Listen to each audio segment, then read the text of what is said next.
Desde que o mundo é mundo, o homem se envolve em guerras, por todos os motivos. Guerra por terra, guerra por água, guerra por reputação, poder e status. Isso tem levado os homens a entrar em contendas das mais graves e terríveis, a ponto de as pessoas morrerem por isso. Talvez a maior de todas as guerras que nós enfrentamos hoje em dia é a guerra pela verdade. A verdade está em jogo. Num mundo de tantas narrativas, num mundo de tantas fontes de autoridade, num mundo de falsas notícias, a verdade está pulverizada e há quem ache que isso é coisa boa. Antigamente costumava-se falar que existiam verdades absolutas. Hoje em dia existem verdades particulares, verdades que se amoldam aos nossos gostos, aos nossos prazeres. E nisso o homem tem se perdido porque ele não tem mais um eixo de verdade.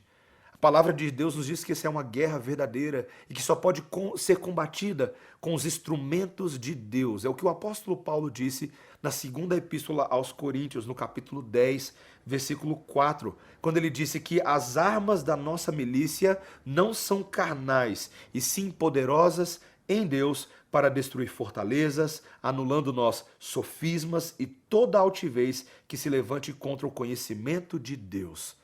O apóstolo Paulo deixa bem claro que existe um conhecimento da verdade, que está baseado em Deus. E, portanto, para que neste mundo nós tragamos clareza, entendimento, iluminação e sabedoria, é necessário batalhar as batalhas pela verdade desse mundo com a verdade suprema do Senhor, fazendo uso desta palavra. O próprio apóstolo Paulo estava enfrentando naquela cultura grega uma série de ataques contra a pessoa dele, mas sobretudo ataques contra o conhecimento de Deus. Homens que eram altivos, soberbos, se achavam tão entendedores por causa das suas filosofias. Mas o apóstolo Paulo não entrou no jogo deles.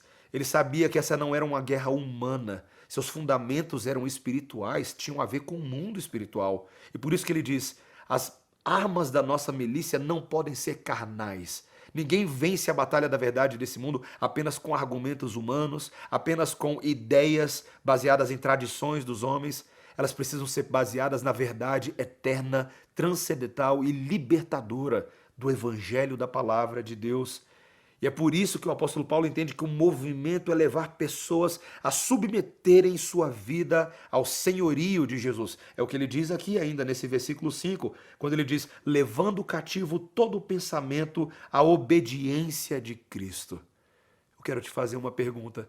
Você já experimentou a experiência de se submeter seus pensamentos, seus afetos, seus desejos à obediência de Cristo? Cristo é aquele que nos liberta de um mundo de mentiras. Ele é a própria verdade, ele afirmou isso a respeito de si mesmo. E quem conhece a verdade dele é liberto pela verdade dele.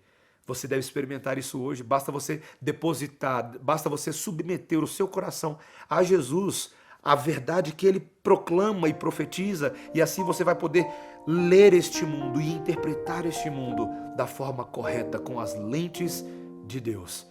Busque a verdade de Deus e seja liberto das inverdades que tantas vezes aprisionam o seu e o nosso coração. Deus te abençoe hoje.